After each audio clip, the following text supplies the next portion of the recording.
going to the city of Santa Maria in southern Brazil, so it's probably about 2 or 3 hours from the border of Uruguay and Argentina. The church has a bunch of property down there. They have buildings and they have greenhouses, and they're looking to get all of that up and working again. They used to run a lot of programs out of it, I understand, for the community. So I'm not really sure in what capacity I'll be helping out with that, but I will be helping out with that in some way, shape, or form.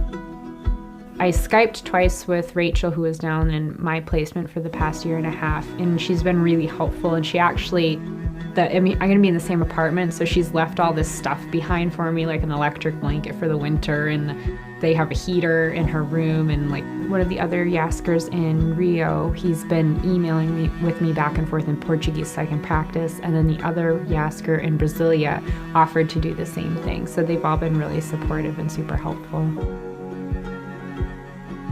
One of the things that really helped was when we were at the monastery, we learned different ways of praying and just kind of being with God. And so after that, I really enjoyed doing the services, like in the different offices, like in the morning and then in the evenings. So I actually bought a St. Francis prayer book while I was there, because they have the morning and the evening prayers. And so I've been doing that pretty regularly since I left, and that's been really kind of comforting, actually. And then there's times where I was worried about leaving because I have to figure out everything with my job. I had to figure out what to do with my car.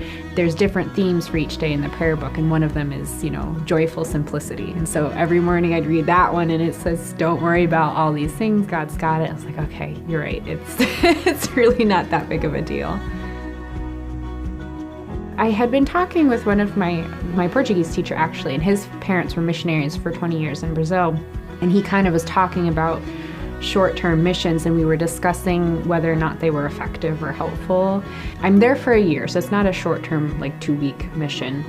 So I'm forming these relationships, and then I can go back over the years. I can kind of have Brazil be one of my, hubs, and just kind of keep that connection up. And that way it's not just this short-term thing, but it's this long, hopefully forming deeper relationships as the years go on. And just, I don't really know, but that's kind of how I see it playing out. But I honestly don't know, because I've been mostly in Spanish-speaking countries, so this will be very different, I think. And I'm excited to find out what it brings.